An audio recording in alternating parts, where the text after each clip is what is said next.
Kyra, a young artist in London, discovers a dusty, cracked mirror in an old antique store. The shopkeeper warns her vaguely, some things shouldn't be stared at too long. She brings it to her studio, placing it against the wall. That first night, everything seems normal, until she notices her reflection hesitating, moving slightly differently from her own motions.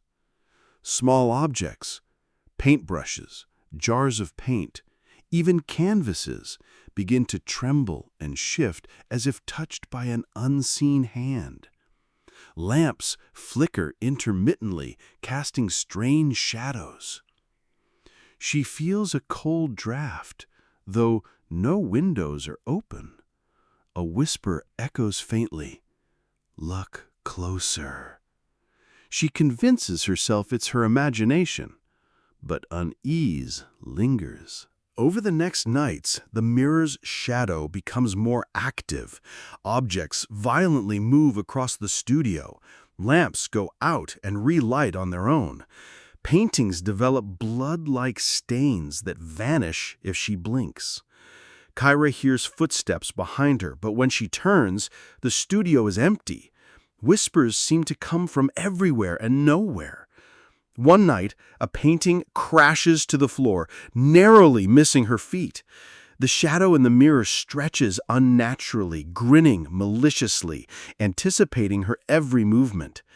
She begins to feel paranoia. Even her own reflection seems to leer at her when she isn't looking directly. Terrified, Kyra calls her friend Mark to check on her.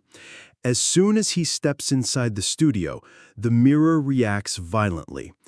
Objects fly across the room. Lamps flicker on and off. Shadows twist unnaturally on the walls. The mirror's shadow lashes out, wrapping around Mark. His scream pierces the studio for a brief moment, then silence. Kyra's blood runs cold as she realizes anyone who enters the studio can be claimed by the mirror. She tries to leave, but the door slams shut on its own, locking her in. Kyra attempts to drag the mirror outside, but it always returns to the studio, as if it's alive. The shadow grows, spreading through the walls, paintings, and even the floorboards. She feels it reading her thoughts, anticipating her every move. The room becomes a trap. Paintbrushes float, lamps flicker violently, and paintings rotate slowly to face her like living eyes. A faint whisper calls her name, growing louder and more urgent. Kyra realizes the horrifying truth. The mirror doesn't just reflect reality, it shapes it, and it feeds on anyone who interacts with it. Kyra becomes trapped inside the mirror. Her reflection smiles, but the real Kyra is powerless, imprisoned.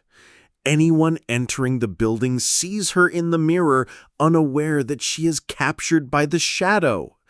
The shadow animates objects, rotates paintings toward visitors, flickers lamps, and whispers grow louder, heightening terror. The mirror trembles, calling a new victim. You will join me soon. Kyra's reflection remains smiling, a horrifying signal that the shadow's power is eternal, and every new visitor strengthens it. The story ends with suspense. The studio remains a trap, the mirror alive, and the shadow hungry for more victims.